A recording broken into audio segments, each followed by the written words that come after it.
Good morning, ma'am. I'm here to request for my letter of recommendation for my college application. Chandra, you've been bullying students since the last 4 years. Why do you think I'm gonna give you an LOR? Would you say I was bullying?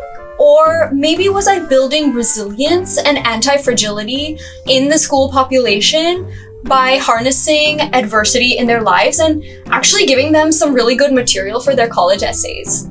Is that why you pushed Arav down the stairs? Ma'am, I was just testing my physics concepts. We had just learned about gravitational forces in class and I wanted to see it in real life, you know. And weren't you the one who spread the rumor that Nandita is a lesbian?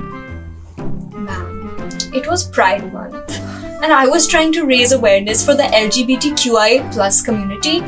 And wouldn't you say that this was demonstrating my effective communication skills, my ability to influence others, convince people?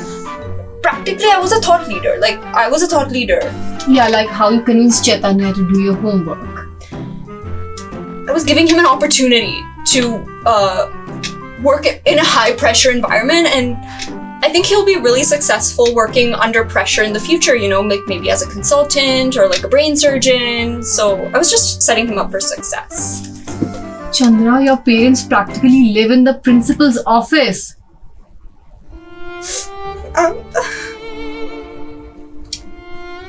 They were just about to get a divorce, you know, a few years back. They were on the brink of divorce, and all of that quality time they spent in the principal's office, they really bonded, you know. They rekindled their relationship and they found a common hobby also, scolding.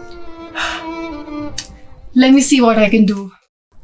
To whom it may concern, Chandra was a student in my class. I have no words to describe the student.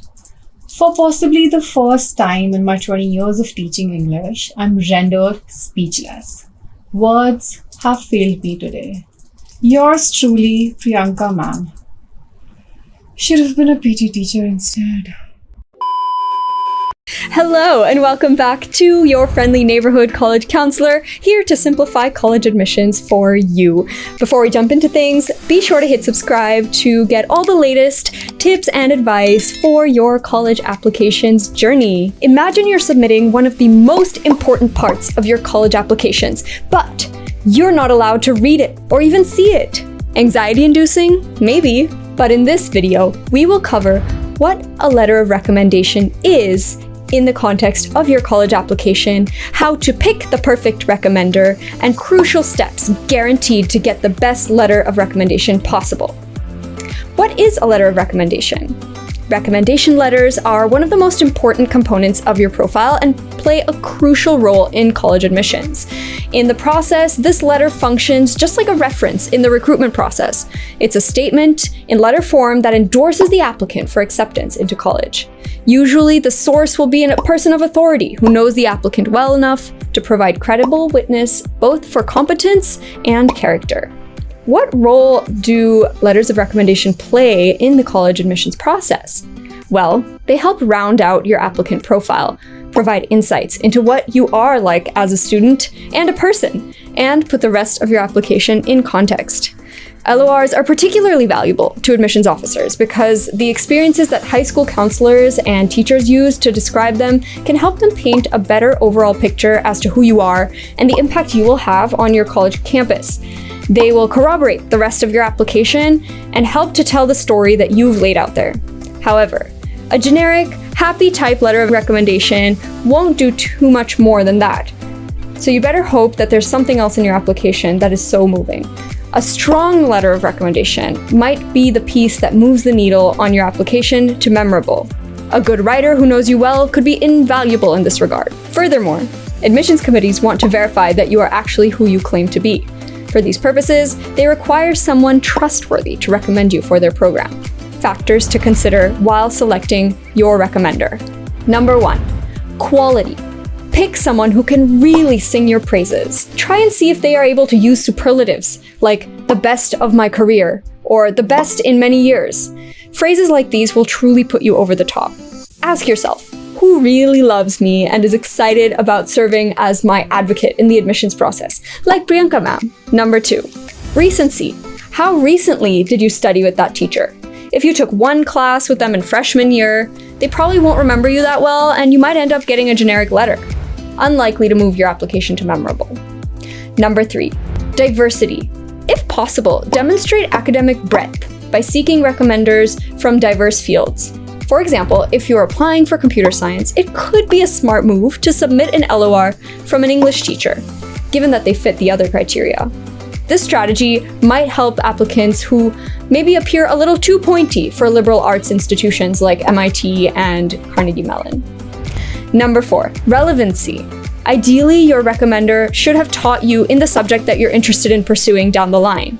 If your application states that you want to study computer science, you should definitely get a CS or maybe a physics or math teacher to write your recommendation. And finally, authority. The higher the level of authority your teacher has, the better. So don't go for that junior substitute teacher. Someone at the class teacher, department director, or even a principal level holds a lot more weight. And if you're really not sure who to ask, feel free to talk to your choices with your school counselor. Even though you can't write the letter yourself, you're not completely powerless. Here are concrete steps you can take to ensure that you get the best possible letters of recommendation. Number 1, start early. Talking to your teacher well ahead of time about your application will help them learn more about your interests, goals, and why this opportunity is important to you.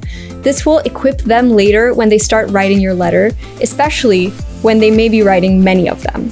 Give them at least a month's notice before you can expect them to submit it. Number 2, help your recommenders help you. Prepare a thorough brag sheet of your accomplishments and key talking points you want them to include to make it as easy as possible for them to sing your praises. Give them all the materials they need, providing a list of schools and as well as a thank you note. In a nutshell, streamline this process for them. You should also provide them with a resume, which would have a list of your extracurricular activities, especially the key leadership roles that you've done. You can even provide some assignments that you've completed. Number 3, approach your teacher respectfully and always be courteous.